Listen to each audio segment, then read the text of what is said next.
Hola, pues buenas tardes a todas. Lo primero, agradecer al Museo Arqueológico Nacional por acoger este tercer encuentro de marketing digital para la divulgación de patrimonio histórico. También a todas las asistentes y, bueno, por supuesto, también a las invitadas a esta mesa por haberse animado a participar de este debate y por venir a hablarnos de su experiencia como comunicadoras online sobre arqueología, sobre el trabajo que desarrollamos las arqueólogas y sobre el conocimiento científico en general. Bueno, las invitadas a esta mesa de divulgadoras en red son Aroa Velasco, del proyecto Papiros Perdidos, Lidia Gil, de Social Media en Investigación, Ana Seisdedos, de proyecto Arqueo, y Lara Delgado, del proyecto Memola. Bueno, decir que la mesa está planteada como un debate abierto, entonces pues os proponemos que si a lo largo de la mesa redonda os surge alguna cuestión o cualquier cosa que queráis plantear, aparte de las preguntas que traemos planteadas nosotras, pues levantar la mano y la incluimos en el debate en cualquier momento, ¿vale? Y sí, interrumpir todo lo que podáis. Y bueno, la primera cuestión que quería plantear a las asistentes a la mesa es que nos contéis un poco vuestra historia, cómo, por qué y en qué momento decidís emprender el proyecto en el que estáis y qué os impulsa a enfocaros a la difusión en general y a la difusión online en particular, así como qué cosas positivas os ha aportado a lo largo de vuestro recorrido y cómo os han fluido en vuestro desarrollo personal. Si quieres empezar tú, Aroa, por ejemplo. Vale. Bueno, hola a todos. Gracias a toda la organización por invitarme. Y bueno, pues Papiros Perdidos, que soy la que lo dirige, es un proyecto de divulgación del Antiguo Egipto que es online. Y bueno, se gestó por varios motivos.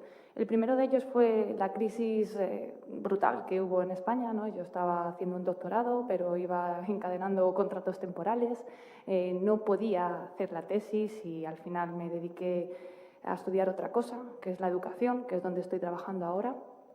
Pero yo tenía que tener una vinculación con el Antiguo Egipto, porque cuando te pica la oca de Amón, como decimos los egiptólogos, ya no puedes abandonar la egiptología, ¿no?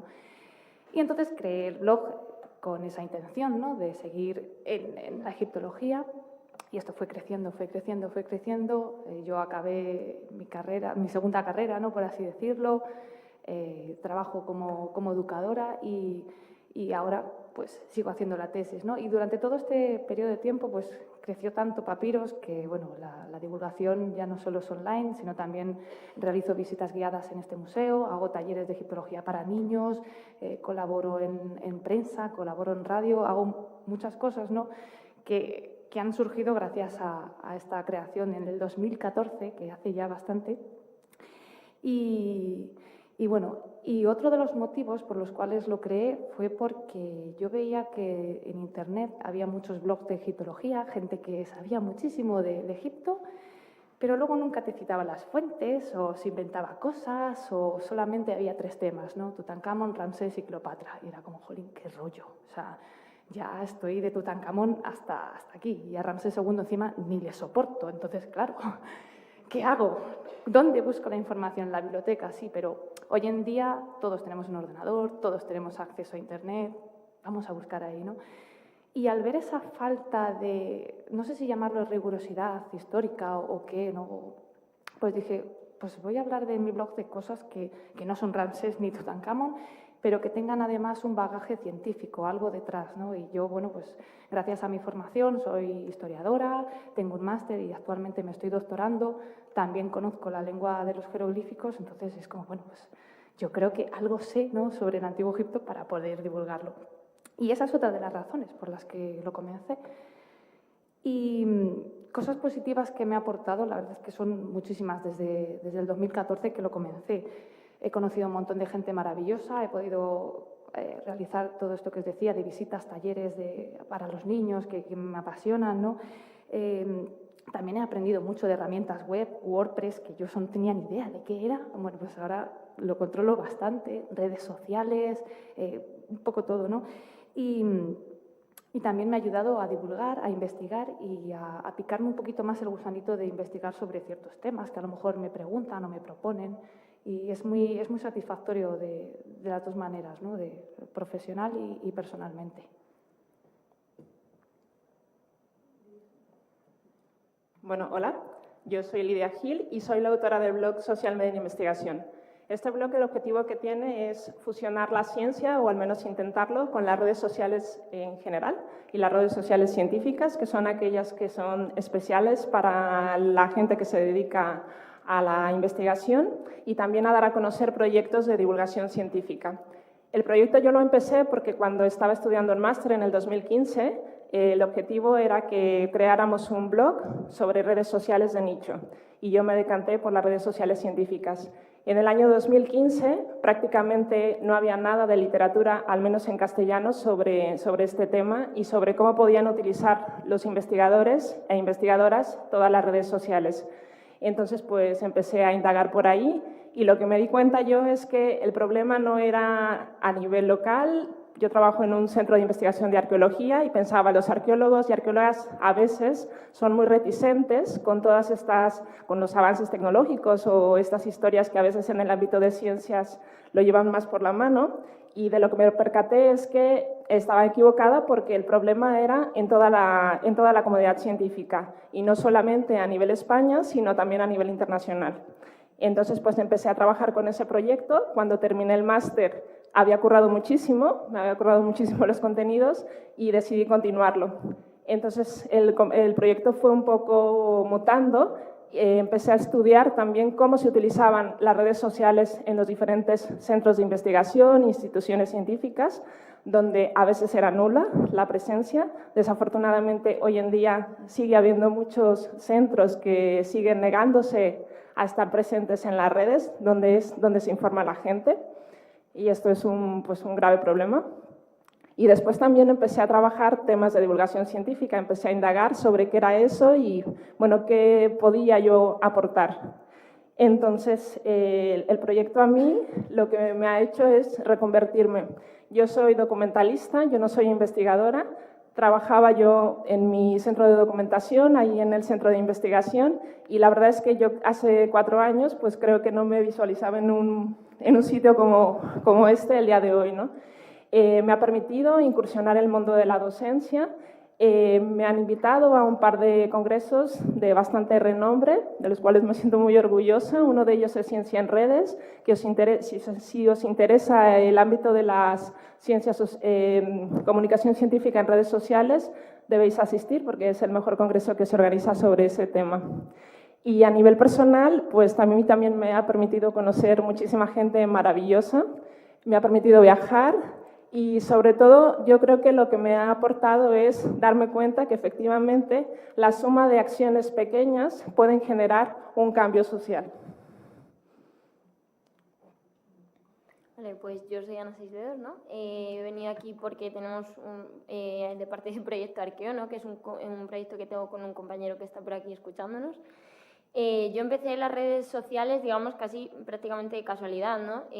Yo estaba haciendo un máster de Arqueología y Patrimonio en la Autónoma, y conocí a Carlos, que está por ahí sentado, y él me dijo que tenía un podcast y tal. Yo lo empecé a escuchar porque la verdad que siempre he sido bastante radioaficionada, ¿no? Y en noviembre de 2017, ¿no? Empecé a colaborar con ellos de manera habitual.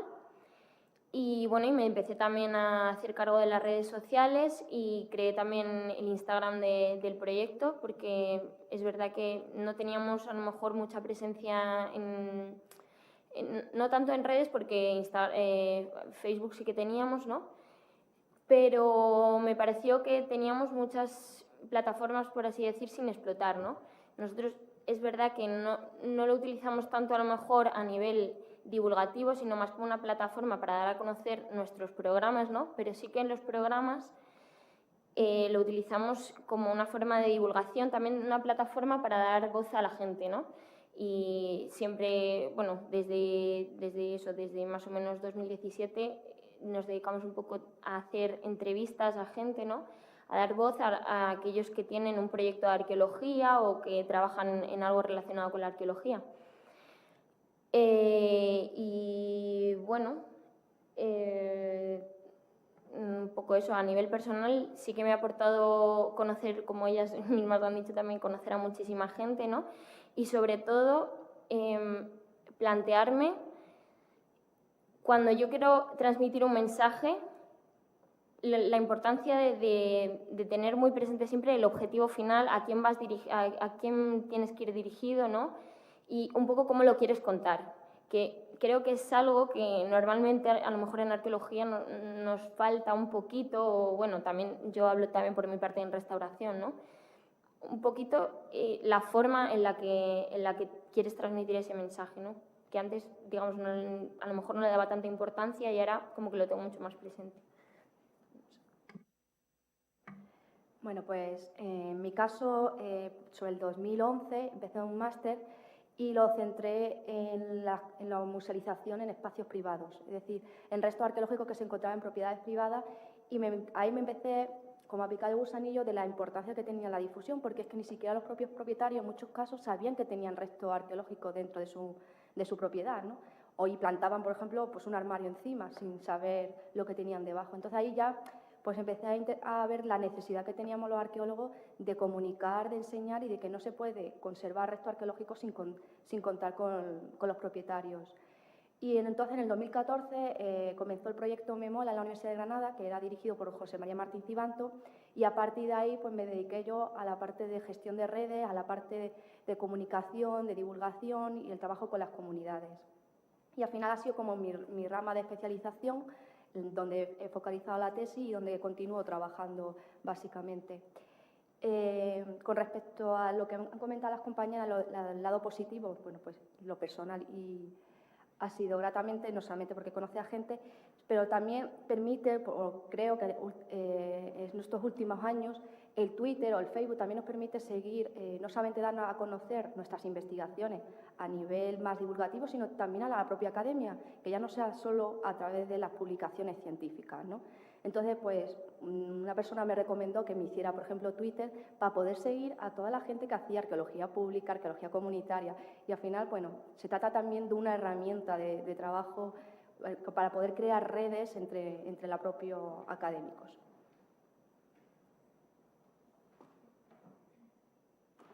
Vale, pues ahora vamos a plantear una serie de cuestiones. Básicamente, el planteamiento es que hablar de la situación actual de la difusión online, o sea, cuáles son las ventajas, inconvenientes, retos y dificultades, o sea, cómo veis la situación actual. Luego vamos a pasar a hablar un poco del papel de las mujeres, ¿no?, en el mundo online y un poco, pues eso, de la situación de los enfoques de género y del feminismo y qué tipo de situaciones nos encontramos.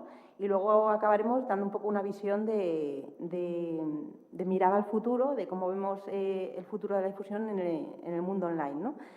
Si queréis, lo que os vuelvo a decir, si queréis volver a plantear alguna cosa o lo que sea, pues de estos ejes o de cualquier otro que se os ocurra. Pues empezamos con eso, con cómo veis la situación actual, o sea, qué ventajas e inconvenientes encontráis en la difusión online y cuáles creéis que son los retos y las dificultades que existen en este momento. Si queréis, volvemos a hacer la ronda o... Bueno, pues ventajas, que obviamente con la difusión online llegas a un montón de gente. Yo tengo gente que me escribe de Sudamérica un montón. Es un campo a explotar bastante grande, lo digo también para el que se dedique a divulgación. Luego también, obviamente, es mucho más cómodo. Estás en tu casa, estás con tu ordenador y escribes lo que te dé la gana y sobre lo que te dé la gana. Eso es algo obvio, ¿no? Inconvenientes, que a veces te trabajas muchísimo un tema o algo y no te lee nadie. Tú crees que has hecho el artículo estrella y recibe 0 visitas. Y tú, madre mía, escribes sobre Tutankamón y seguro que recibes visitas. Pero escribes sobre, yo qué sé, la vida cotidiana del campesino, ¿no?, que antes hablabais de campesinos, y no te lo lee nadie. Pero bueno, otro de los inconvenientes son los trolls. Yo en el campo de la egiptología tengo muchos. Gente que ha tenido vidas pasadas o gente, bueno, o sea, hay de todo, te puedes encontrar de todo. Y luego también otro inconveniente es que mucha gente o muchas empresas, mejor dicho, se creen que todo es gratis. Esto yo lo digo a colación por un programa de televisión que me escribió para hacer un poco de asesoría histórica, ¿no?, sobre ciertas cuestiones. Yo les dije que sí, que yo participaba encantada, pero obviamente con una remuneración económica. Me dijeron amablemente que no, que obviamente iban a poner mi nombre en los títulos finales. Pues hombre, eso es un poco inconveniente, ¿no?, porque es mi trabajo y creo que tiene que ser valorado.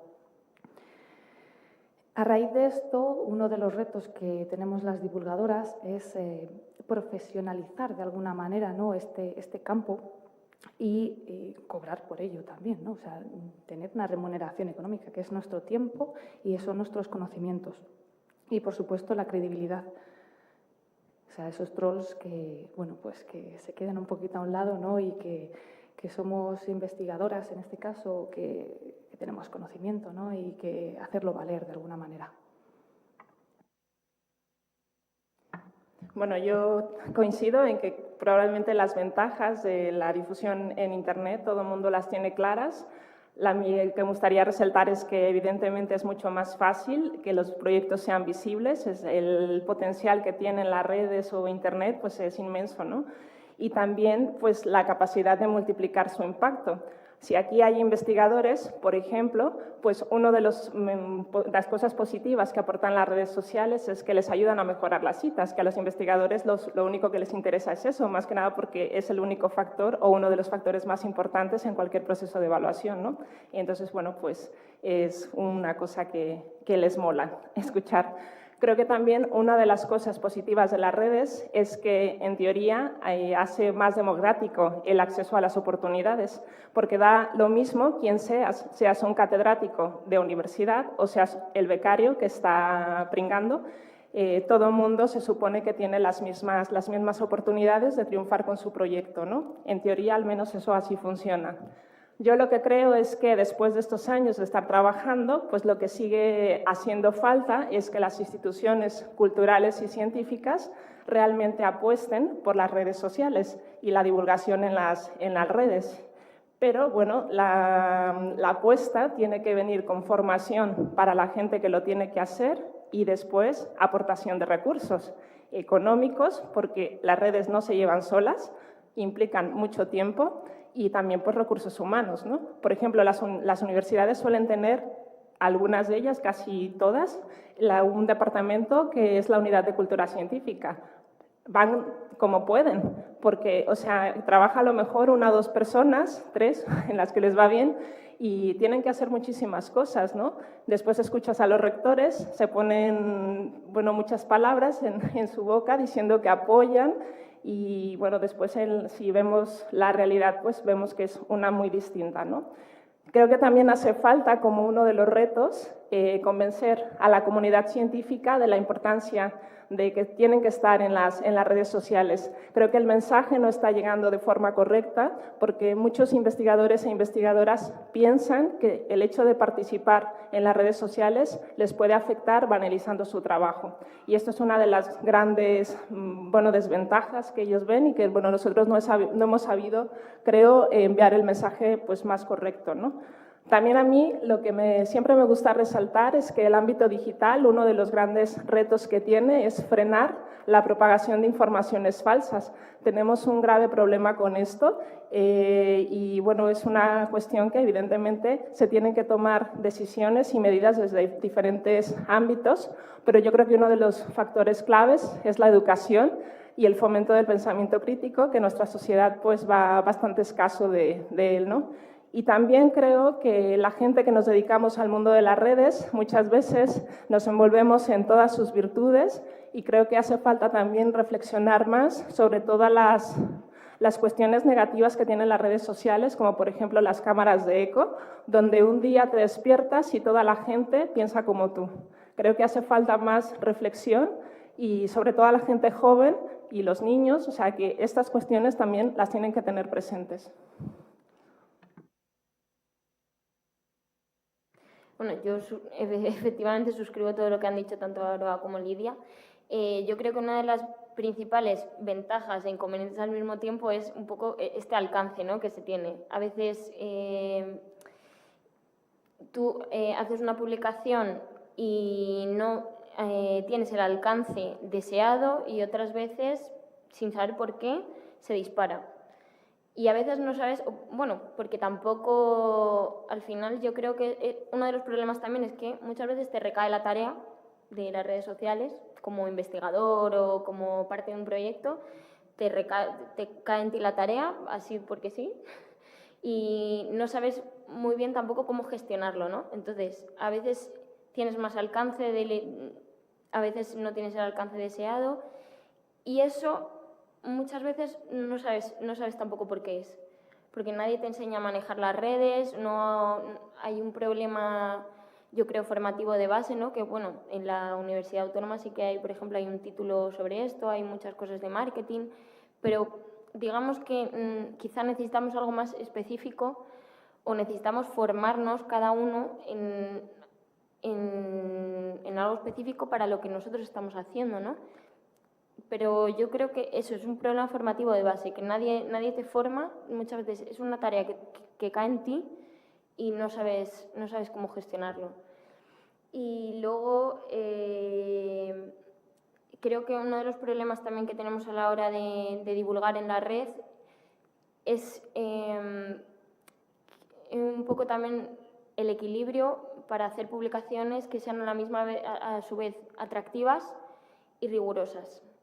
Y creo que esto es algo que tenemos ahí muchas veces todavía pendiente. Hay mucha gente que lo consigue o que tiene talento para ello, ¿no? Por decirlo así, o que realmente le dedica mucho tiempo, ¿no?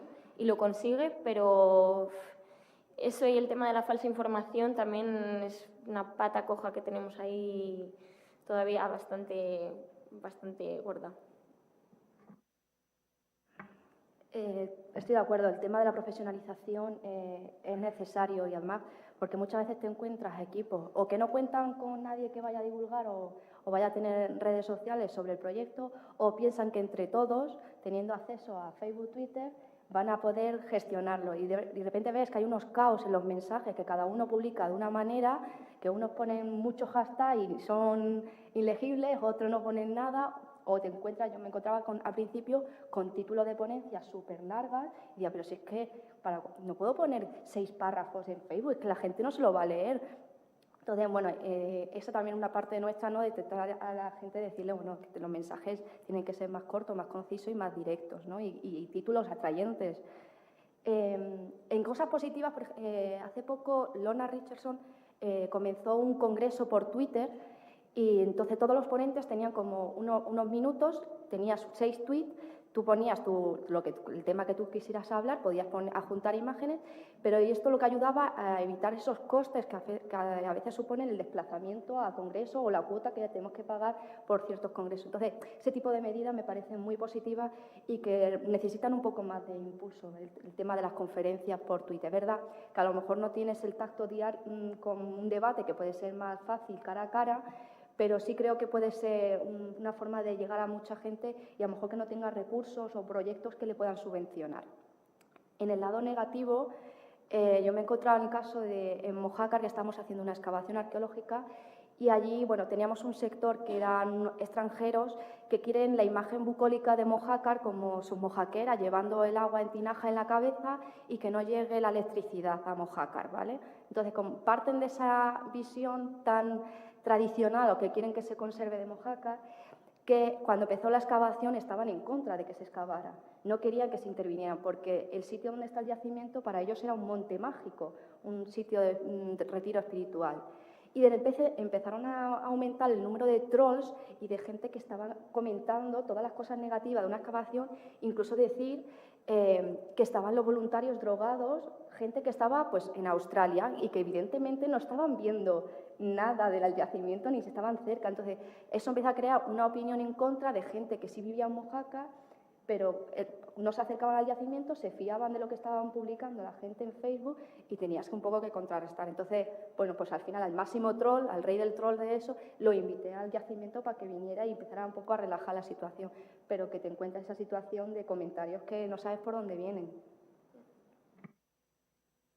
Esto también quería puntualizar una cosa que ha dicho ella, ¿no? Que a veces es muy diferente lo que cuando hay un equipo de investigación, lo que se hace cargo todo el mundo de las redes sociales, de todo el mundo, todos tenemos acceso, cada uno lo publica de una manera, cada uno dice, ponemos más hashtag, menos hashtag.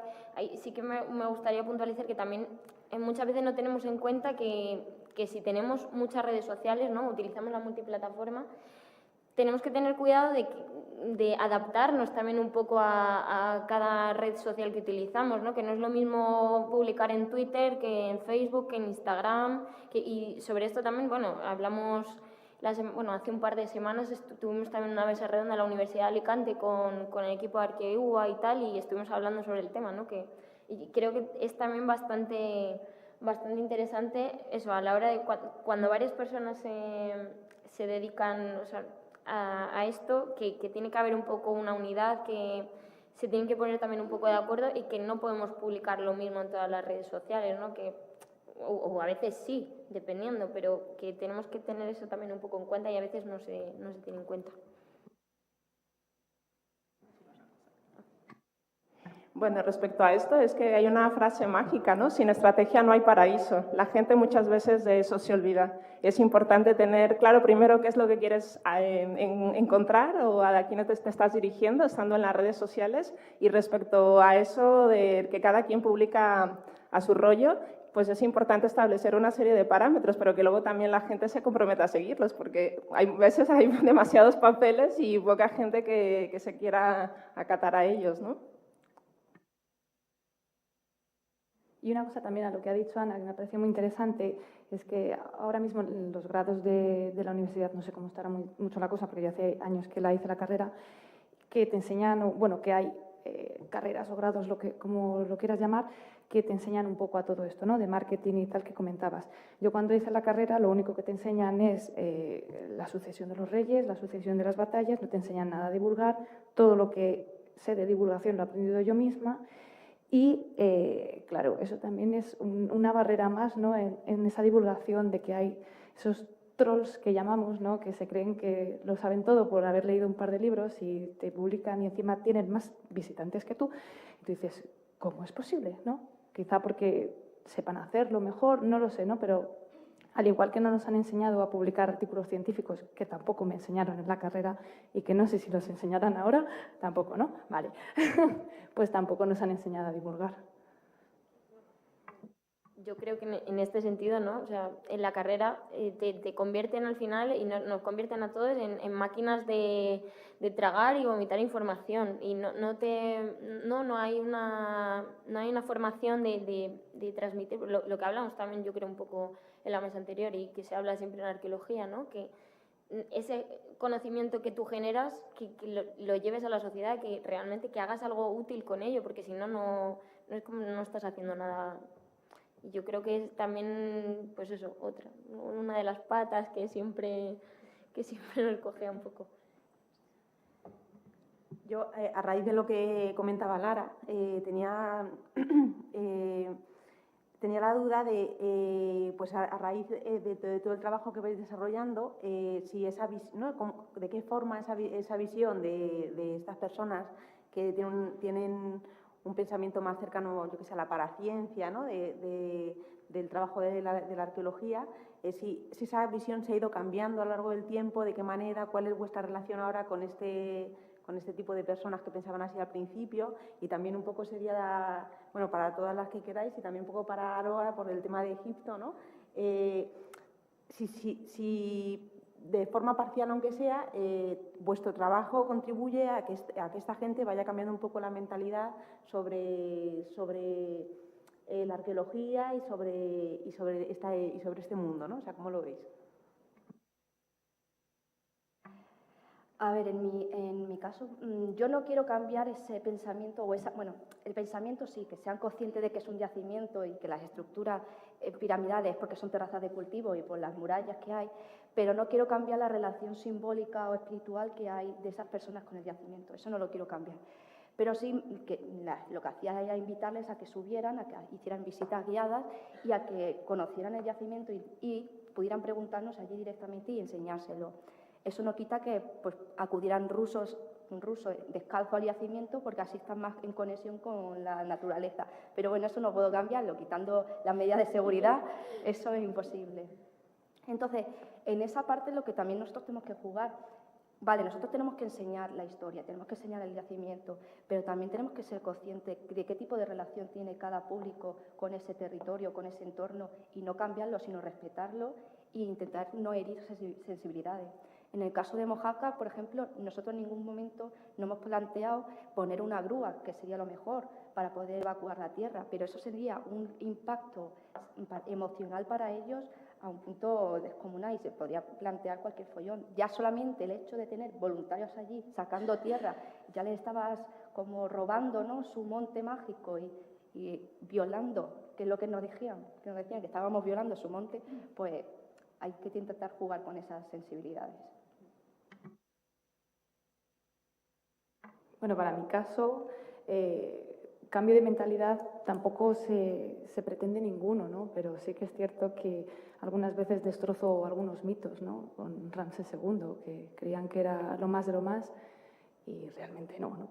Pero bueno, no es mi intención. Mi intención más bien es enseñar otra cara de Egipto, por así decirlo, ¿no? Porque Egipto vende, o sea, es así, vende mucho y ya si añades la palabra misterio, pues vende el doble. Pero si añades, yo qué sé, costumbres o cualquier otro aspecto, pues no.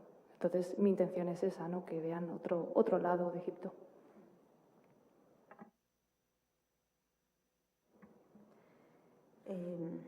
Bueno, pues sí. Ah, vale, perdón, no me he dado. Hola, hola de nuevo, compañeras.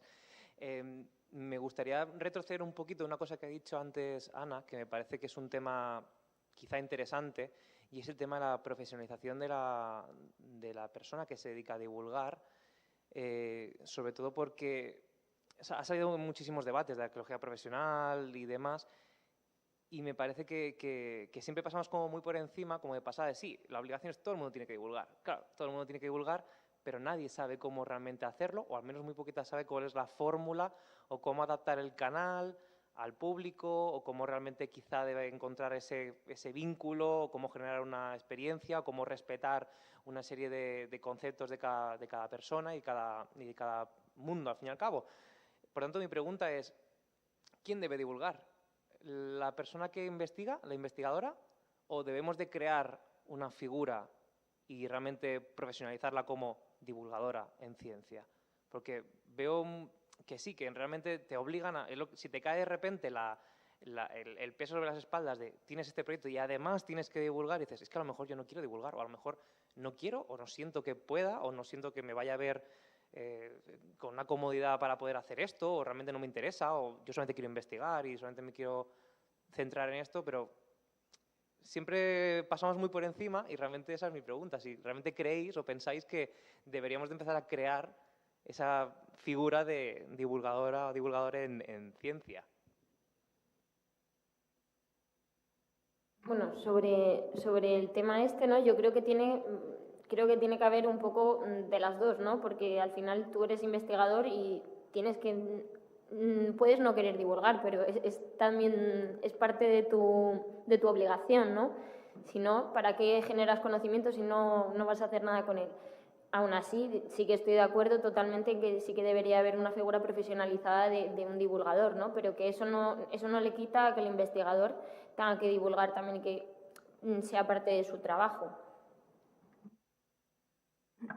Sí, y una cosa, yo creo que para ser un buen divulgador tienes que tener una trayectoria académica detrás, por lo menos opinión personal, porque sabes a qué público dirigirte, cómo cambiar las cosas, cómo enfocarlo de otra manera. No sé, es una tarea que creo que deberíamos hacer, ¿no? No solo centrarnos en los artículos académicos que no se los lee nadie, sino en divulgar a la gente que realmente está deseando de conocer una historia de calidad y con calidad.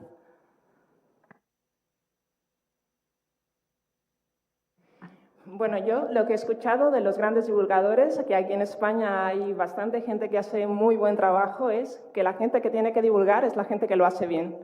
porque la gente que lo hace a fuerzas, porque se lo imponen y no tiene ninguna gana, yo creo que la gente sale más asqueada del auditorio que no con ganas de seguir aprendiendo. Y una parte importante que creo que tienen que crear el lazo con el público divulgador es que la gente salga de la sala y tenga ganas de aprender más sobre el tema que le estuvo contando esa persona.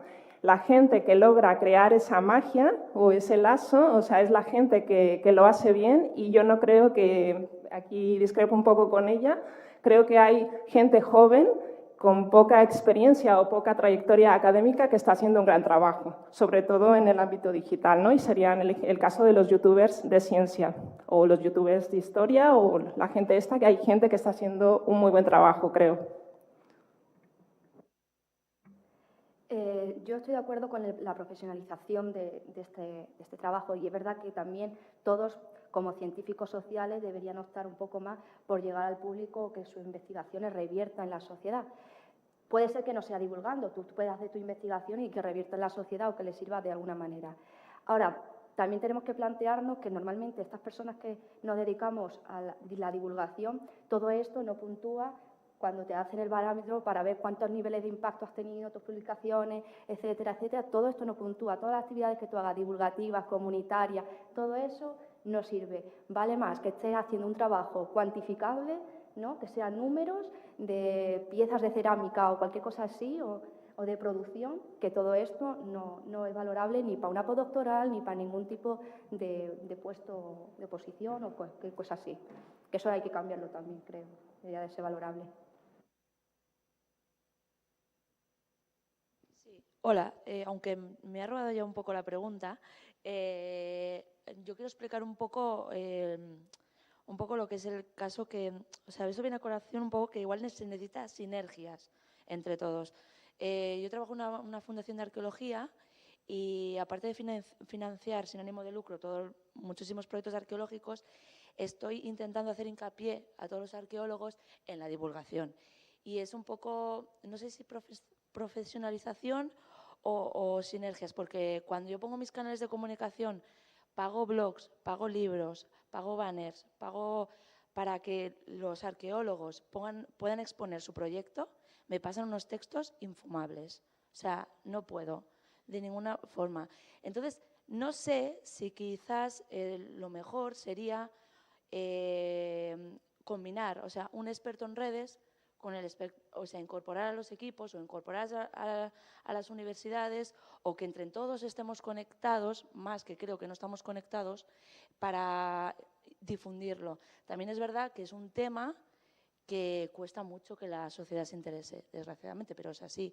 O sea, nosotros hemos pagado muchísimo para intentar difundir un premio nacional de arqueología que dotábamos con 80.000 euros y llegó muy poquísimo.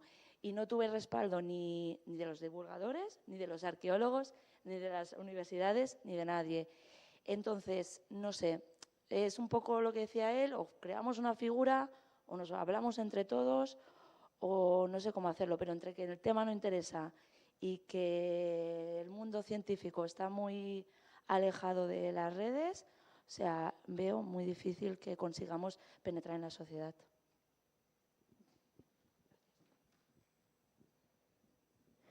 Bueno, una cosa respecto a lo que decías del tema de la que no cuenta en el currículum vitae. En teoría hay un proyecto piloto ahora para que todas las actividades de divulgación científica cuenten.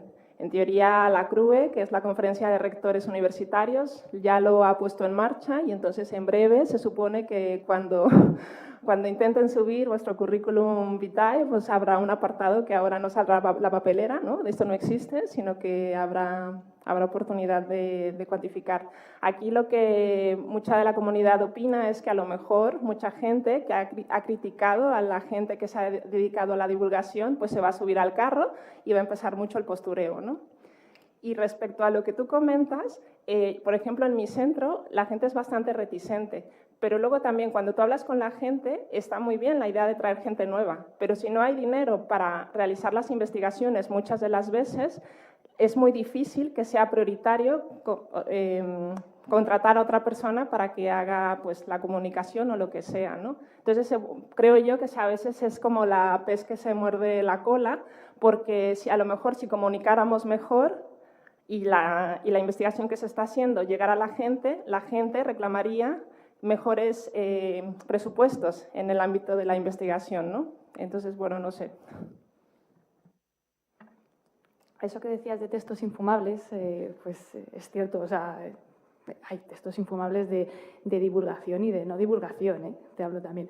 Pero es que eso yo creo que es un problema nuestro también, o sea, nosotros, como le comentaba antes a Ana, no nos enseñan a divulgar ni nada, o sea, divulgar no es poner un texto de, yo qué sé, la ciudad romana de no sé dónde y ya está, ¿no? Hay que saber hacerlo, hay que dar con un lenguaje determinado, saber captar al público, o sea, son muchas cosas al final que con un texto científico no consigues, ¿no?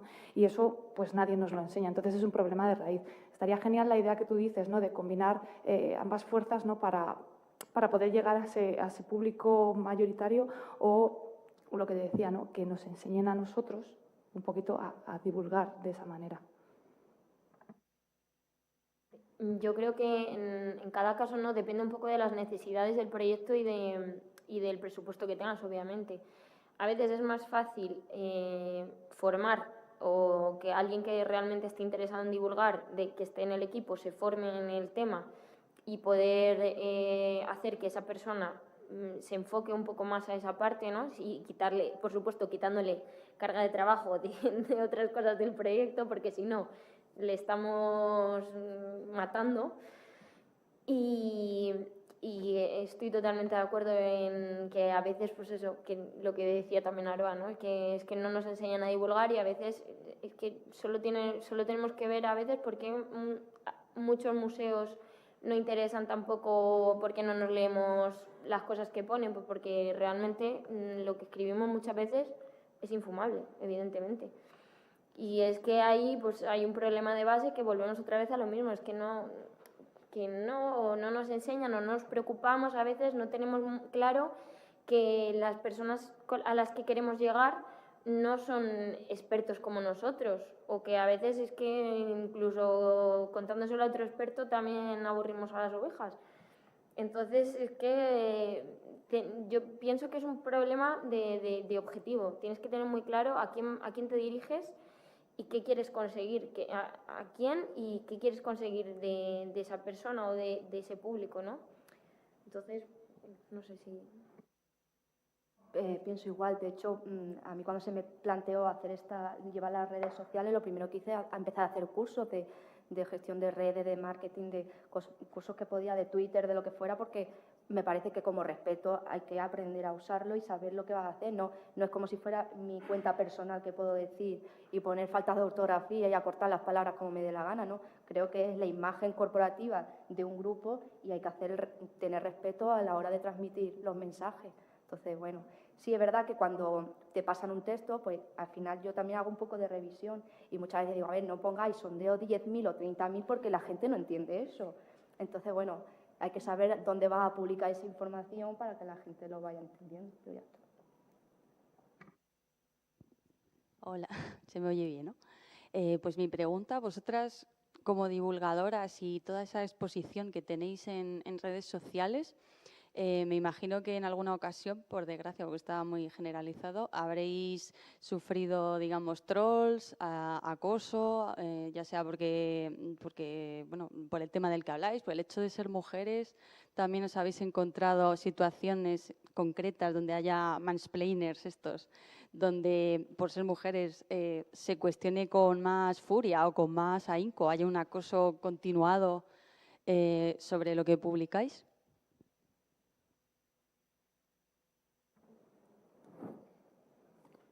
Yo, por ejemplo, en mi caso, ¿no? Sí que es verdad, yo personalmente no estoy muy expuesta en estos temas, o sea, no estoy expuesta porque nosotros normalmente no solemos subir tampoco fotografías, bueno, sí que subimos fotografías a lo mejor de nosotros, pero que a lo mejor no estamos tan expuestos en ese tema, o sí que hacemos programas de cosas de género y tal, pero que nunca hemos tenido ese problema. Pero yo sí que lo he visto en compañeras mías que llevan unas redes sociales también de un laboratorio de la universidad, ¿no?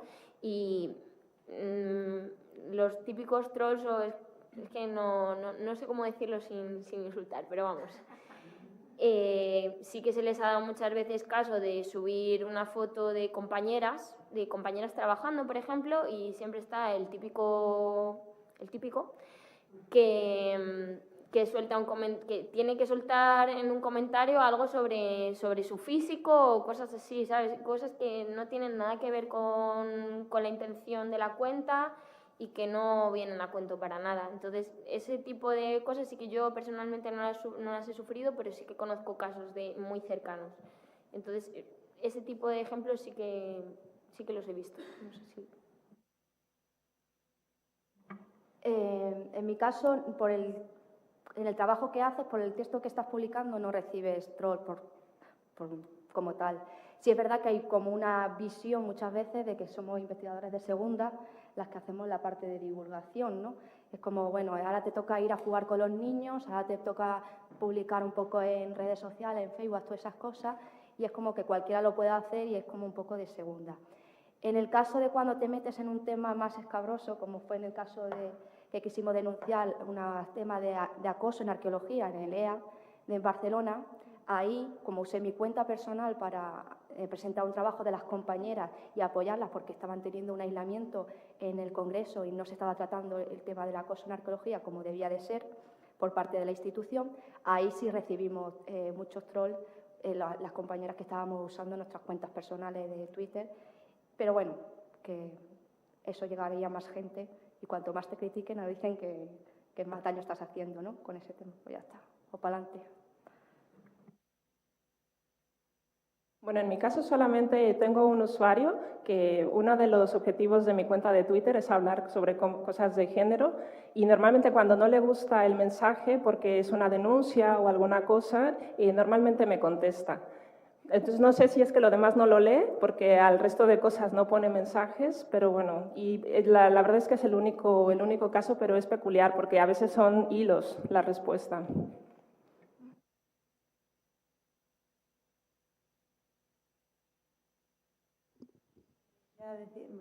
Bueno, yo también, aunque esté de moderadora, voy a hablar un poco de mi caso personal. Yo participo en diversos grupos y también en redes sociales.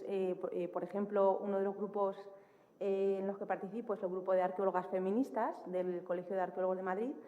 Y sí que es cierto que en cuanto en redes sociales mencionas arqueología y feminismo en general asociado a cualquier cosa, o sea, nosotros hemos tenido troles, pero a mogollón, o sea, y normalmente suelen ser siempre los mismos argumentos de, bueno, además de los insultos y cosas que no llevan a ninguna parte, ¿no? Que no tienen ningún tipo de tal, siempre está la figura de la persona que te critica porque para ellos la arqueología es una ciencia, es algo objetivo. Y entonces no puede haber una arqueología feminista porque lo que estás haciendo es un poco transformar el pasado desde un punto de vista presentista y desde tu ideología feminista actual, ¿no? Y bueno, pues a mí eso me parece también un problema de la visión de la arqueología en general, ¿no? Que deberíamos trabajar en transformar porque al fin y al cabo la arqueología todos lo sabemos, todos los que nos dedicamos a esto, ¿no? La arqueología es subjetiva, depende mucho del investigador, de los ojos del investigador con el que lo mira, y hay muchas opiniones en la sociedad como de que esa subjetividad hace que sea menos ciencia o sea menos válida, ¿no? Y ya cuando se está hablando de feminismo, pues es un argumento que se utiliza de peso para intentar echar por tierra cualquier trabajo que quieras desarrollar, ¿no? Es un poco el problema que yo le veo.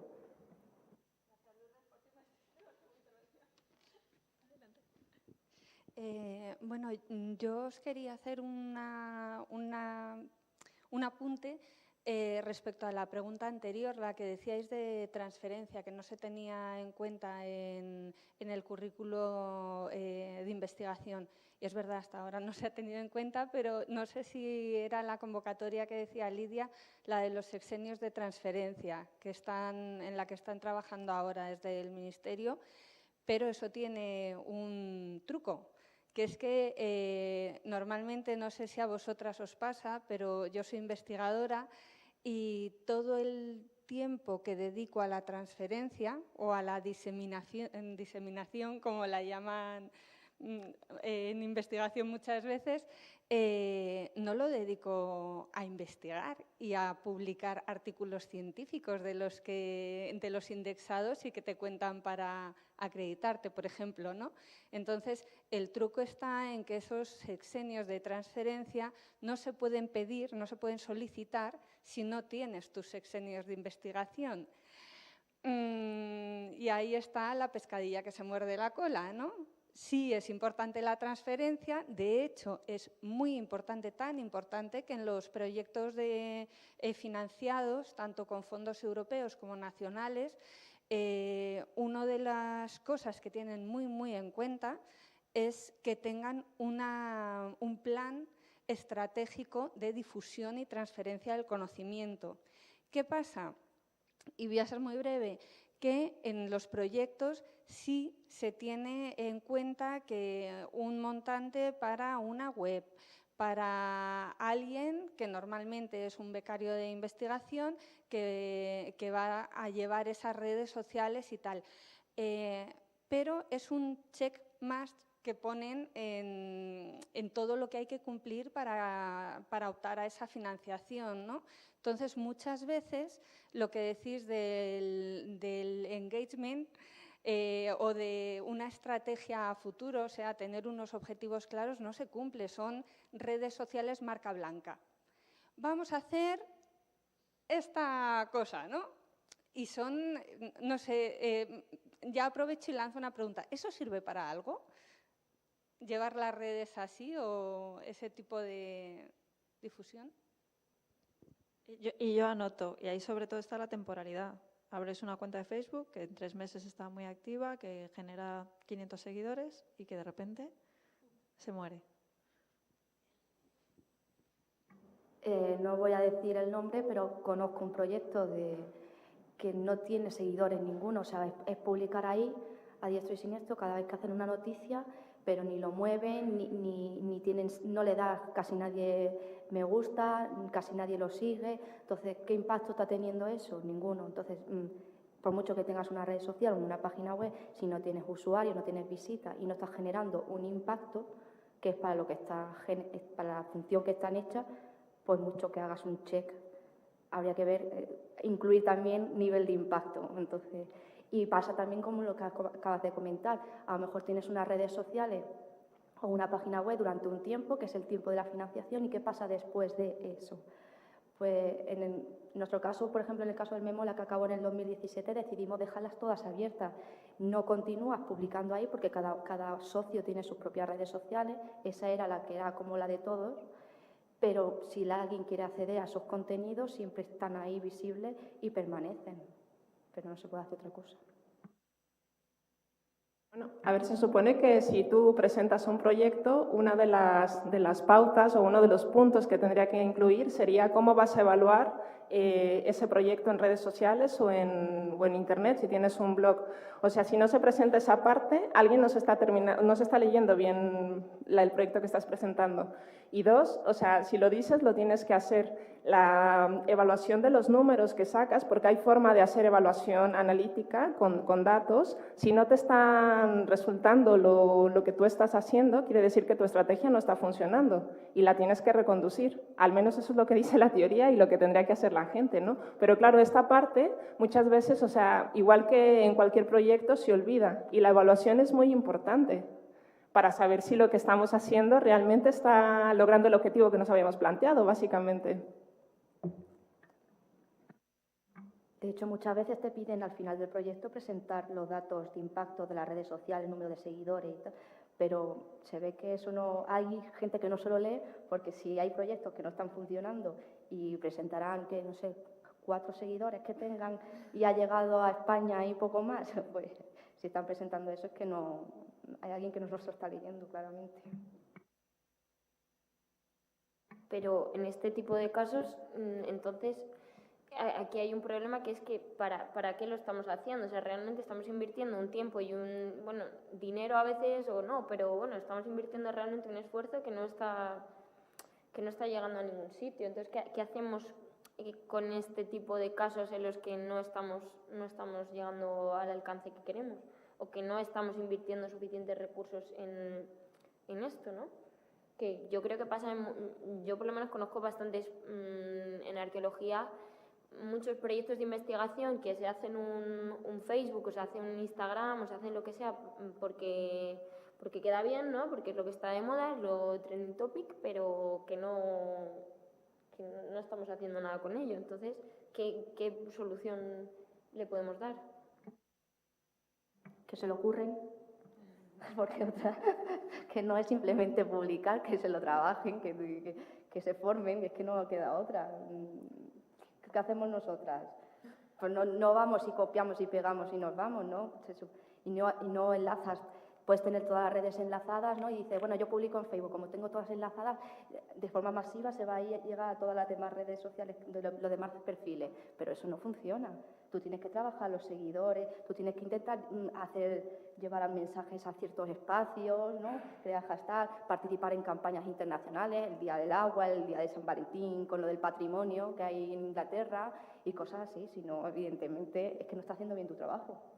Pero yo, en este caso, por ejemplo, tú ahí lo hablas como, vale, si ese es tu trabajo, pero ¿qué hacemos con la gente que realmente se está dedicando a esto pero no le están remunerando? No puedes pedirles que, o sea, no les puedes pedir esa obligación porque no les estás dando nada. Entonces, es que yo lo veo en ese sentido bastante... Pero si no, son un trabajador público, sí que se le está remunerando, porque parte del sueldo que le pagan, en teoría, también tendría que incluir la transferencia, ¿eh?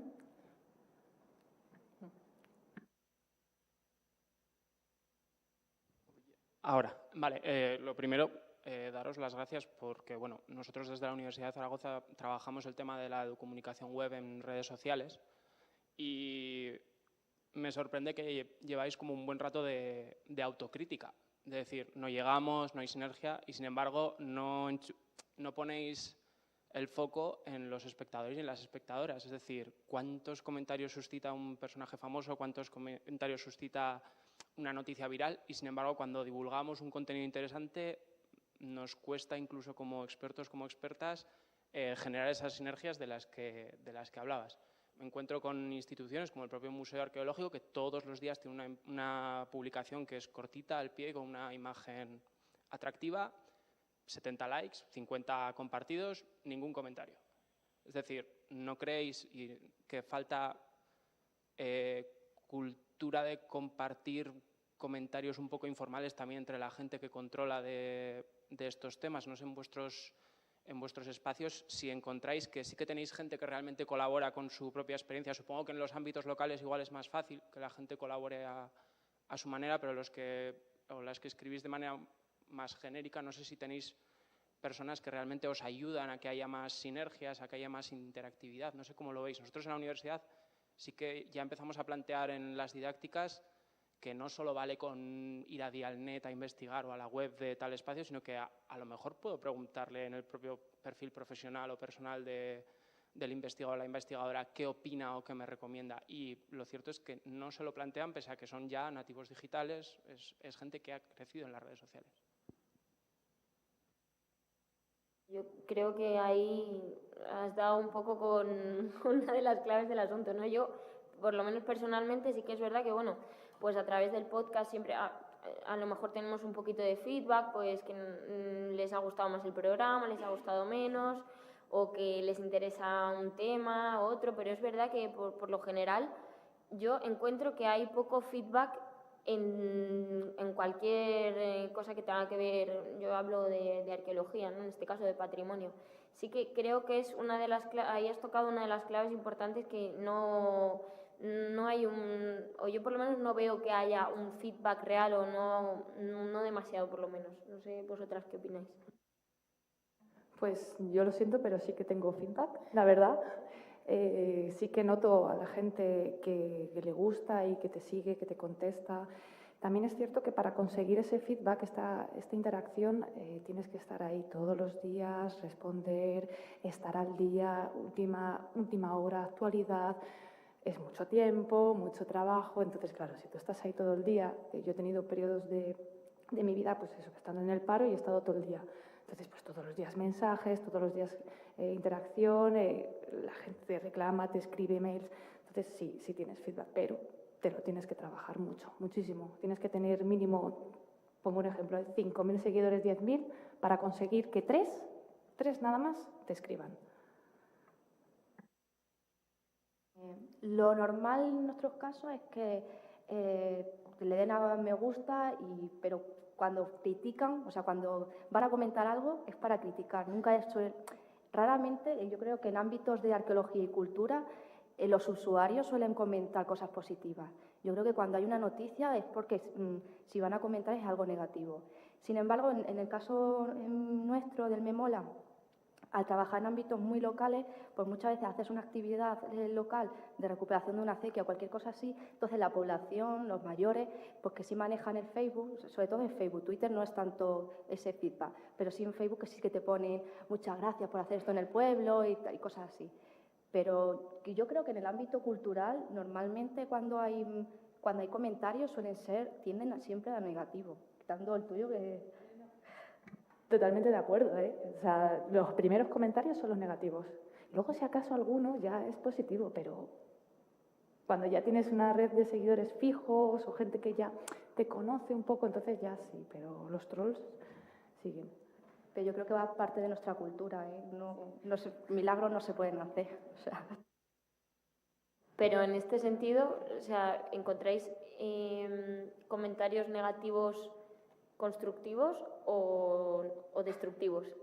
Porque claro, eso también es importante, ¿no? Yo un comentario negativo, si es constructivo, lo encuentro muy enriquecedor, ¿no? Porque es una persona que está perdiendo parte de su tiempo o sea, te está dedicando parte de su tiempo, ¿no?, en decirle lo que no le gusta, y a ti eso te sirve para mejorar.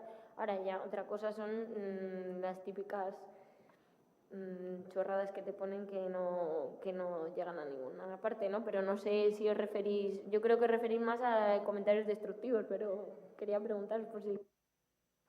Sí, comentarios destructivos. Yo siempre pongo el ejemplo pongo algo del templo de Devot, tal y como está el pobre, ¿no? Y siempre van ahí a política, Carmena, no sé qué, y es como, a ver, esto es un blog de egiptología, no de política, pero bueno, da igual, la gente le gusta opinar, sí.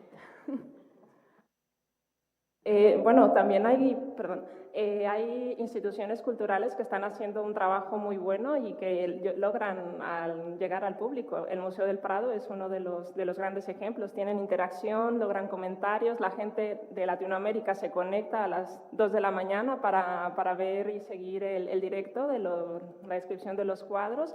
Entonces, a ver, es difícil, pero hay evidencias de que se puede llegar. También, evidentemente, supongo yo que el Museo del Prado debe tener un buen presupuesto, ¿no? Evidentemente. Y no todo el mundo tiene esa capacidad. Pero bueno, también yo, por ejemplo, conozco el caso del Museo de Antequera, que el año pasado lanzó la campaña hasta de las 4 caras y la campaña se viralizó.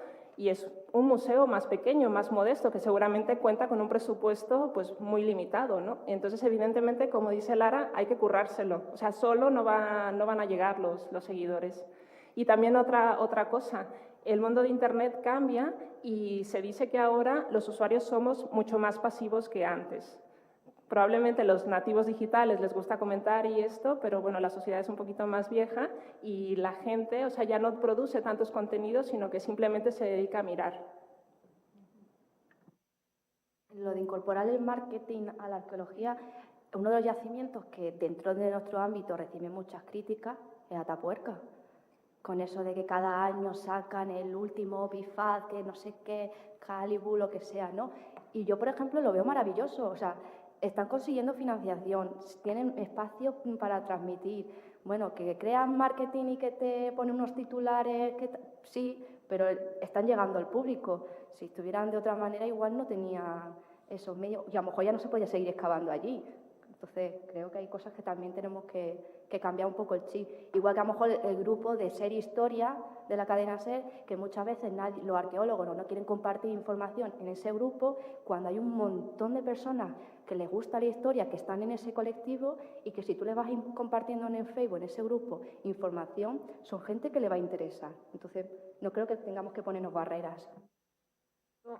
Ahí sí que le quiero dar toda la razón, porque si ya nosotros mismos de esos ejemplos, en vez de aprender un poco por qué a ellos les funciona y a nosotros no, solo nos dedicamos a criticar, es que sinceramente parecemos unos envidiosos, ¿no? Que es que parece que criticamos a los que les va bien y en vez de decir, bueno, pues a lo mejor, vale, yo no soy Atapuerca, o a lo mejor no me parece bien esto que hace Atapuerca de sacar los descubrimientos después, pero voy a también a aprender un poquito, ¿no? de cómo lo hacen ellos y voy a integrarlo a mi manera de trabajar y a mi proyecto, que luego cada persona, cada proyecto es un mundo diferente.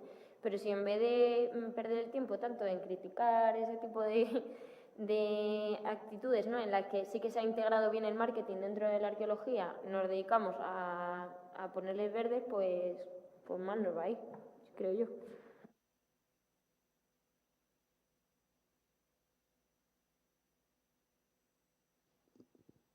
Una cosa que quería comentar al hilo que has dicho, Lidia, de la estrategia del Museo del Prado, que a mí me parece fenomenal, que aparte de tener la financiación, que seguramente la tienen porque están poniendo muchos medios, también se han atrevido a abrir sus interiores, que es muchas veces una barrera con los investigadores y con las instituciones, que no solo es que no quieran meterse en redes sociales, sino que no quieren abrir su conocimiento por alguna razón, que yo creo que es un matiz importante, o sea, que los museos se atrevan a abrir sus talleres, a enseñarlos por dentro, a que los conservadores cuenten las cosas, es muy, muy, muy positivo, que es una cosa que yo creo que sí que ha costado mucho. O sea, el Prado ahí, chapó, por mi parte. Nada, solo era ese inciso. Vale, yo lo que quería es un poco enlazar, ¿no? Porque lo que estabas diciendo de que salen redes sociales y van publicando pero sin estrategia, luego que no hay comentarios, luego que no comparten. O sea, hay una cosa que no sé si es fácil o no es fácil, pero quiero decir, los proyectos arqueológicos parten de las universidades, o sea, parten más o menos, ¿no? Pero básicamente, o por lo menos tendría que ser que la investigación partiera de las universidades. Entonces, un mismo departamento de prehistoria o de arqueología o de humanidades, pues, a lo mejor tienes 7 equipos con 7. O sea, no puede haber una persona que se dedique a mover los 7 equipos y que se encargue de eso, ¿no? Porque, por ejemplo, que se encargue de que el investigador lo comparta, que el investigador comente. Por ejemplo, con Egipto. Nosotros tenemos 7 proyectos en Egipto y, pues, no sé, cuando haya un tema o una nota de prensa, que todos lo compartan, pero que también contacten con los blogs que hablen de Egipto para que también se difunda de Egipto. O sea, ya sé que soy muy pesada con la sinergia y tal, pero es que cada uno a su bola no... O sea, creo que no vamos a conseguir nada. Creo que estás pidiendo mucho. Que distintos grupos en un departamento se comuniquen y compartan cosas entre ellos. Empecemos por saludarse por las mañanas y luego ya sería lo ideal, pero lo visto cómo va la universidad, me parece que eso es un camino muy largo todavía. El problema es que es súper ideal y, como dicen las compañeras, es tan irreal que es complicado que pase. Y entra justamente en contraposición con esa mentalidad de terrenito que se monta alrededor de un yacimiento. Cuando un equipo de investigación tiene un yacimiento, automáticamente es su campo es su cortijo, su pequeño cortijo, y se genera eso. Y pasa en todos los sitios realmente. Lo ideal sería generar un organismo grande que pudiera dedicarse a la divulgación y quitar ese peso que mucha gente no quiere tener, que es el tema de tener que buscarse los canales y tener que mover qué canal es el más adecuado para qué público y que la divulgación fuera más fluida o fuera más efectiva, pero nos encontramos de plano directamente con que la arqueología sigue siendo un mundo feudal. Es que vivimos en un feudalismo totalmente, y es que es una evidencia, que es el elefante de la habitación. Todo el mundo sabemos que en cuanto te metes en un proyecto, eres del proyecto, y como te vayas al otro a decir lo contrario, yo soy arqueólogo procesual. ¡Ay, madre mía, qué has dicho! ¿No? Es que vivimos todavía pensando con una mentalidad muy arcaica realmente, y vivimos pensando en eso, y quizás si eso lo pudiéramos bombardear fuertemente y criticarlo muy duramente desde la divulgación, a pesar de... y a pesar ya lo podemos debatir en otro momento, pues quizá funcionaríamos y eso se podría dar, ese caso se podría dar en todo caso, pero estamos a kilómetros. Y también influye mucho el tema de la privacidad, y no el tema de la privacidad, sino el tema de los de cuando tú tienes una investigación, los datos que vas a contar, el tema de guardarte los datos, el tema de la primicia, todo eso también influye para que todavía se vuelva un mundo mucho más enmarañado y todavía mucho más cortijo, porque es que es un cortijo. Y hasta aquí mi intervención. Yo creo que por este mismo motivo, ¿no? Que estoy totalmente de acuerdo de que es como, tal y como dice ella, es como debería ser, ¿no? Y que es a lo que tenemos que tender y ojalá podamos llegar a ello. Por eso yo también creo que ahora mismo la situación actual, ¿no? También es importante que que existan, ¿no? Como canales de divulgación o de comunicación externos, ¿no? O sea, parece que estoy como dando bombo, ¿no? Pero, por ejemplo, como puede ser en este caso Proyecto Arqueo o como puede ser un periódico, me da igual, cualquier canal otro de comunicación externa que también sirva para dar voz a esos proyectos, que la gente lo conozca afuera. Yo creo que también es una manera, no de paliar, porque no se palia de ninguna manera, ¿no? Pero que es importante también que haya gente o que exista esa figura externa que se dedique a dar voz y a aunar ese tipo de proyectos, ¿no? en una plataforma. Hola. Bueno, quizá en esto hemos dado un poco la clave de el por qué ante las publicaciones que se generan, lo primero o lo más frecuente que salgan sean comentarios negativos, ¿no? Este mundo de cortijos que decía el compañero que se ha generado, ¿no? De que, vamos, seguro que todos tenemos experiencias de cuando estábamos en la carrera y dos personas que en un principio se llevaban bien y cada una empezó a trabajar uno con el profesor Mengano, el otro con Zutano, y de repente dejan de ser amigos, no sabes por qué. Han entrado ahí en una lucha extraña, ¿no?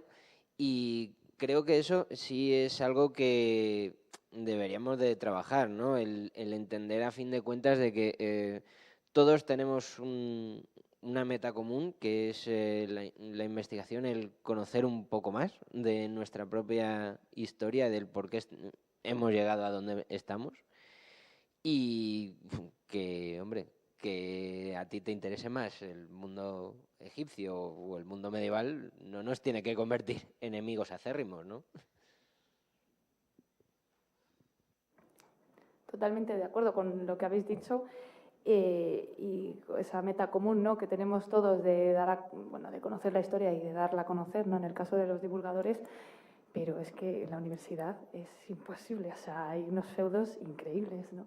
Y a mí me cuentan del extranjero, concretamente de Escocia, una compañera que tengo, cómo alucina, ¿no?, allí en la universidad, cómo todos se dan la mano, cómo todos son amigos, es como un mundo real. A mí me lo cuenta y digo, ostras, o sea, yo no me lo imagino, pero allí sí, allí ellos se ayudan mutuamente, no hay esa rivalidad entre departamentos como puede existir aquí.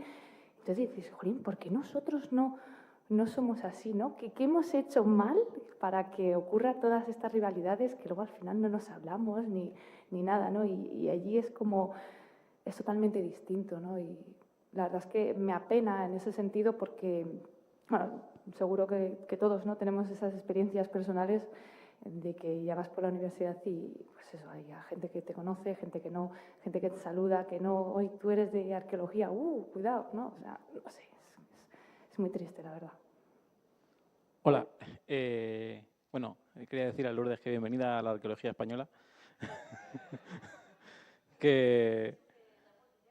Sí, pero bueno, hace unos días tuvimos una reunión de varios colegios de arqueólogos de España y tenías que haber venido para que vieses qué bien nos llevábamos todos. El asunto es que no nos ponemos de acuerdo ni para constituirnos como profesión, porque no sé si lo sabe alguien, pero los arqueólogos no existimos. No tenemos una profesión reconocida, no tenemos CNAE, no tenemos IAE, no existe un reconocimiento profesional. Tú te das de alta en la seguridad social como otro colectivo cultural, creo que es, o algo así. Entonces, a partir de ahí, si no existimos como profesión, no va a existir una categorización profesional. No existe el científico, si no existe el arqueólogo, no existe el arqueólogo científico, no existe el arqueólogo divulgador, no existe el arqueólogo especialista en didáctica. Entonces, a partir, cuando se construya eso, que algún día lo conseguiremos entre todos y entre todas, pues podremos avanzar. Pero no somos capaces de ponernos de acuerdo en eso, así que nos queda un largo camino. Y luego, aparte de esto, ya yo quería preguntar aquí a todo el mundo, no solamente a la gente de la mesa, ¿cuánta gente conocéis que se dedique profesionalmente a divulgar en redes? Que ganen dinero. El matiz es importante. No me refiero a que las horas que echáis, yo sé que echáis un montón, y porque las hemos echado nosotros también, a punta pala, pero ¿cuánta gente gana dinero con esto? ¿Solo con redes?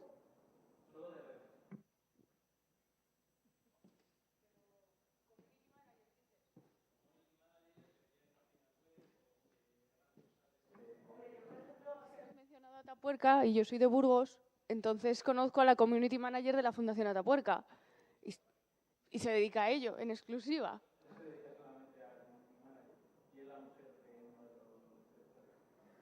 Que vosotros os dedicáis a eso, ¿no? Hansa Culturas. Vosotros, por ejemplo, ¿no?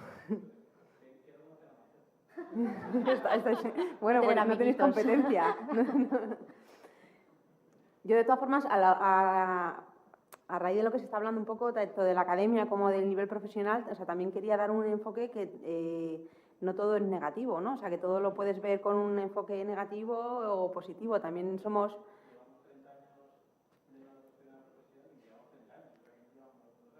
Ya, pero que también somos muchos los arqueólogos que nos relacionamos en redes, por ejemplo, que nos conocemos a través de redes, que nos hemos hecho amigos a través de redes también, ¿no? O sea, que también las redes sociales para ponernos en red entre nosotros también ha sido un valor impresionante y ha generado muchísimo feedback, muchísimas amistades incluso personales.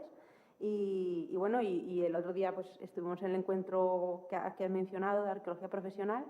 Y bueno, sí que hubo diferencias, ¿no? No va a ser todo un camino de rosas, pero también éramos, yo qué sé, 50, 60 personas de toda España que vinieron a Madrid para molestarse en sentarse a pensar todos juntos y en intentar cambiar las cosas, ¿no?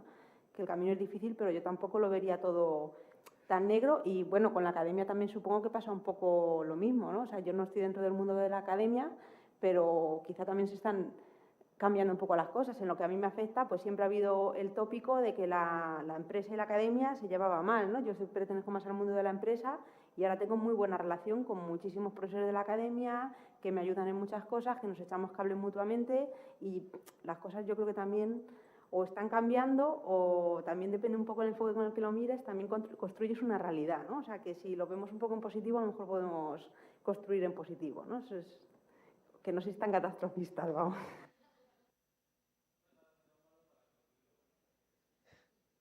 Y que también hay casos de éxito. Tienes, quiero decir, no todo es, lamentablemente, no todo es Facebook y Twitter. De hecho, Facebook y Twitter están en un plano ya muy estanco y, bueno, Lidia eso sabe bastante de estos temas. Y hay gente que ha optado por YouTube y tienes Academia Play que tiene 6 millones de seguidores o 15, son cifras monstruosas y son capaces de hacer un contenido único, comprensible, didáctico, súper exportable a multiformato. De hecho, se puede hacer mapas conceptuales que se puede comercializar, se puede vivir de ello. Es decir, no solamente... que es verdad que coincido con Lourdes, que no todo está tan oscuro y todo es tan complejo. Realmente se trata de encontrar una fórmula y explotar esa fórmula y, sobre todo, bajar... También es una cosa que antes ha dicho Ana, que realmente hay que bajar mucho a la arena. Hay que bajar mucho a preguntar a la gente qué quieres. Porque realmente nosotros, como pensamos, el problema que tenemos en arqueología y en historia, que es que como tenemos la historia, pensamos que la historia le va a interesar a todo el mundo. Y yo, por ejemplo, vengo de un pueblo muy pequeño en el que tenemos una historia interesante y rica y asociada mucho a la gastronomía, productos que son muy... Y la gente pasa, pero porque realmente no se ha buscado una forma o una estrategia de llegar, y tampoco se ha preguntado a la gente, oye, ¿te interesaría conocer ¿cómo te gustaría que te lo contaran? Y ahí se puede plantear una estrategia diferente para hacerlo de una forma o de otra.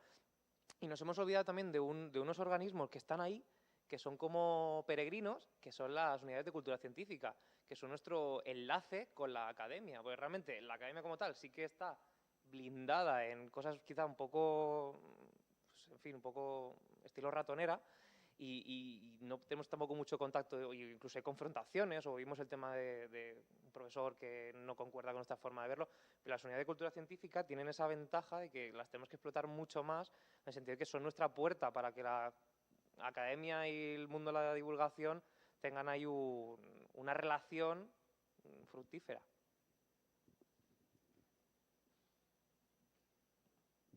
Que yo creo que también lo estamos viendo muy desde el punto de vista, ¿no? De, pues eso, la academia un poco desde el plano de los dinosaurios, ¿no? Que yo creo que también ahora se está formando mucha gente y yo creo que tenemos otra manera de ver las cosas, ¿no? Y que, bueno, pues a lo mejor cuando lleguemos, ¿no? Como yo creo que ahí está también un poco la clave para cambiar las cosas desde dentro, ¿no? Yo creo que nosotros ya estamos recibiendo otro tipo de formación y que por nuestra personalidad, nuestra generación, vemos las cosas de otra manera y yo creo que ahí también está la clave un poco para empezar a cambiar, ¿no? Yo creo que nosotros ya no vemos esa confrontación tan grande entre disciplinas, no es que es mi terreno, es mi yacimiento o esa confrontación entre la academia y la empresa. Yo creo que lo vemos ahora de otra manera, ¿no? Y que también ahí estará la clave para cambiar en no mucho tiempo, ¿no? Que es que también estamos teniendo una visión como un poco también decimonónica, pero bueno.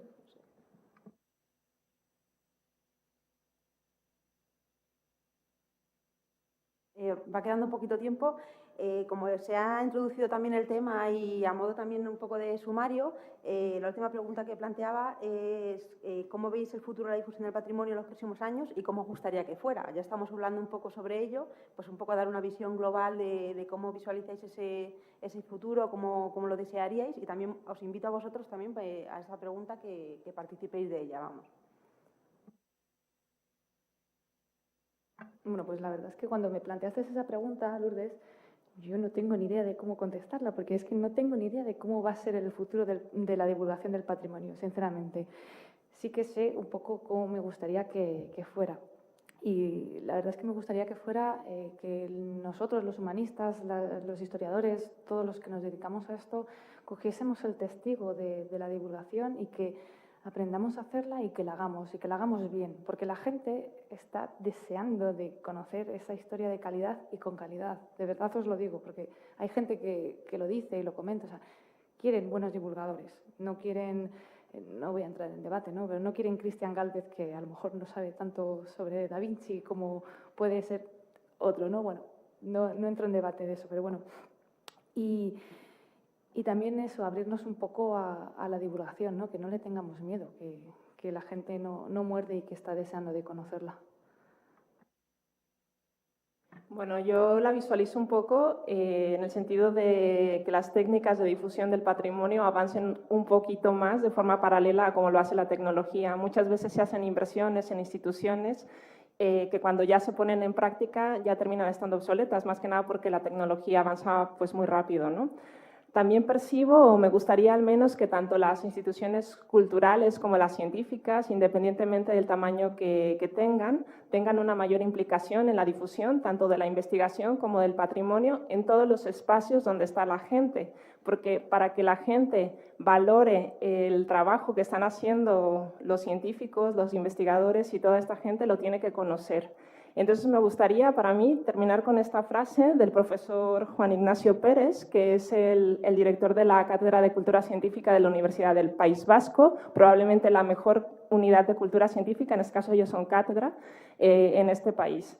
Él dice que lo que no se conoce no se valora, lo que no se valora no se exige y lo que no se exige no tiene financiación.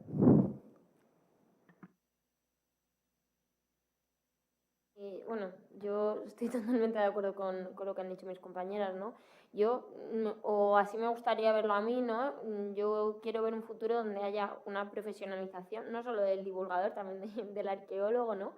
Que se le dé, que haya una profesionalización, que se dé importancia, una figura reconocida y sobre todo también que se exija una calidad de trabajo, ¿no? Pero que se exija una calidad, pero para que se exija una calidad de trabajo también hay que remunerar ese trabajo. Entonces yo creo que ahí un poco puede estar la clave, ¿no? Y sobre todo que en la formación, que se nos dé también una formación o pues eso, que se exija una calidad, que terminemos ya con que se hagan las cosas con un objetivo al final, que no se hagan proyectos ni se creen redes sociales por crear o porque es lo que mola, ¿no? Que se hagan las cosas con cabeza. Yo creo que eso es a lo que tenemos que tender y así es como lo quiero ver yo, vamos. Estoy totalmente de acuerdo con mis compañeras. Creo que el futuro debería ser una historia o una arqueología que sea abierta, que todo el mundo, todas las minorías puedan tener acceso, ¿no? Donde además se incluyan esas realidades, ¿no? Que no siempre se imponga la misma visión de la historia que tenemos arrastrando. Y aparte que las instituciones, por ejemplo los museos, se vayan adaptando a las nuevas realidades. Porque hace poco el Museo Arqueológico de Almería me comentaba que ellos no podían publicar 3D de las piezas que tienen, que la legislación todavía no les permite. Ellas quisieran poder sacar todos esos fondos que tienen, como está haciendo el British Museum, por ejemplo, pero sin embargo la legislación no se está adaptando a todo esto. Entonces, no solamente un futuro más tecnológico, sino que realmente las realidades se adapten a esos nuevos avances, ¿no? Que estamos teniendo. ¿Alguno quiere participar de la visión de futuro por ahí? ¿Alguien que se anime? Bueno, pues sí, que entonces, ¿y tenéis alguna otra cuestión que se os...? Vale, gracias.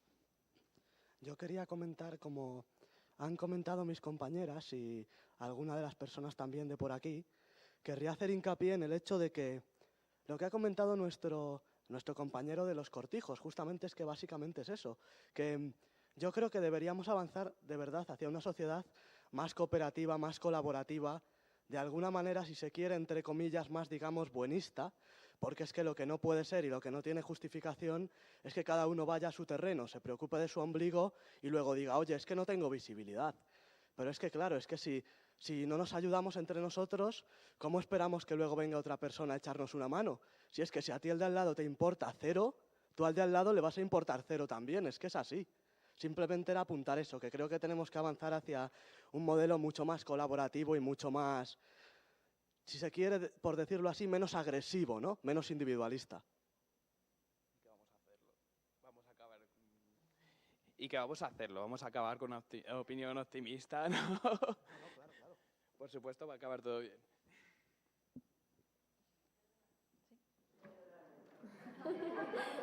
Pero solo quiero acabar porque es lo que ha dicho él, pero solo es un último dato. Nosotros, que somos una fundación privada que financiamos, tenemos 2 convocatorias actuales.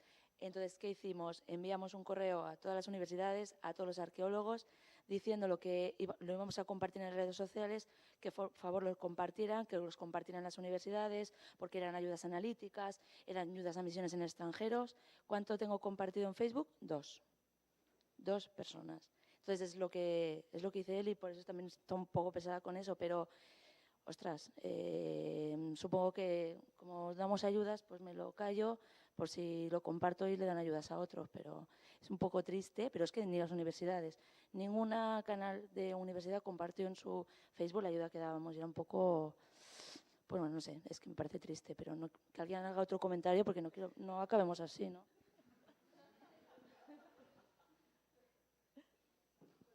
Sí.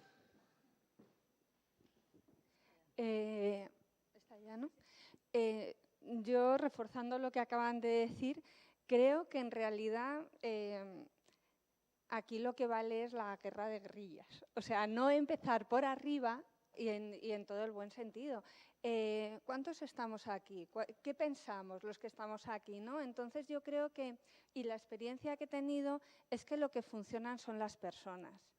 Y empezar a crear redes entre personas que remamos en el mismo sentido, ¿no?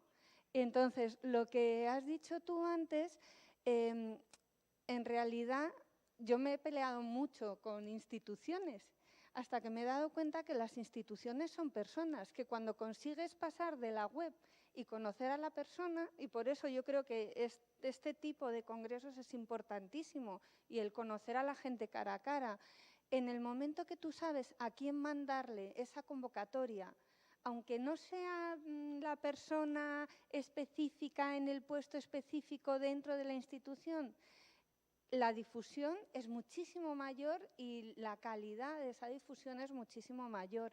Entonces, crear redes, creer en las personas y a partir de ahí empezar a construir hacia arriba en vez de arriba hacia abajo. Buena reflexión positiva, muchas gracias. ¿Alguien quiere añadir algo más? Vamos a ir terminando. Bueno, pasamos el turno a la mesa mientras paso el micrófono, No, pero vamos terminando, ¿vale? Que tenía mucha razón y no solo vamos a dar mensajes negativos, ¿no? Porque yo últimamente me encuentro con muchos estudiantes del campo de la egiptología que nos ayudamos entre sí, ¿no? Entonces, bueno, es un poco quitar tantas nubes, ¿no? Y ver un poquito la luz del sol, que no todo, creo y espero que no todo sea tan negativo. Yo voy a intentar ser lo más breve posible en cuanto a lo que me gustaría, más que lo que creo que vaya a ser. Es que creo que realmente en arqueología, en historia, vamos muy a la zaga de otras disciplinas, otras ciencias, que nos llevan una ventaja tremenda en cuanto a temas de divulgación, pero vamos, nos han pasado por la izquierda hace años. Y dominan YouTube, y dominan Twitter, y dominan Instagram de una forma que nosotros, pues, no, lamentablemente, pues, estamos todavía pues, aprendiendo de forma a veces un poco rudimentaria. Me gustaría pensar, y quiero pensar, que en un futuro, en los grados, en los másters, exista una asignatura o se enseñe de verdad a divulgar. Más que probable me voy a equivocar, seguro. O sea, es decir, es más que probable que sigamos tal cual está la cosa y sigamos dando historia de Grecia, historia de Roma, historia de no sé qué, y sigamos haciendo todo progresivo, lineal y siga todo casi siempre como se ha hecho, ¿no?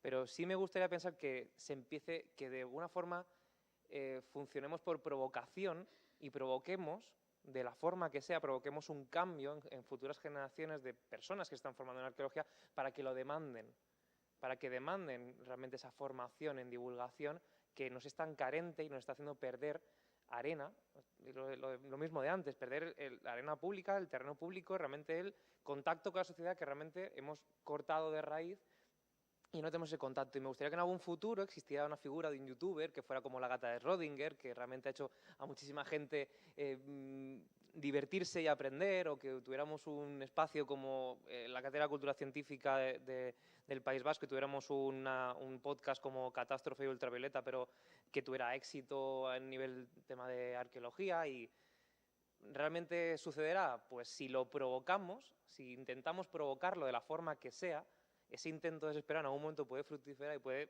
hacer que esa chispa haga que algo prenda, ¿no? Al fin y al cabo.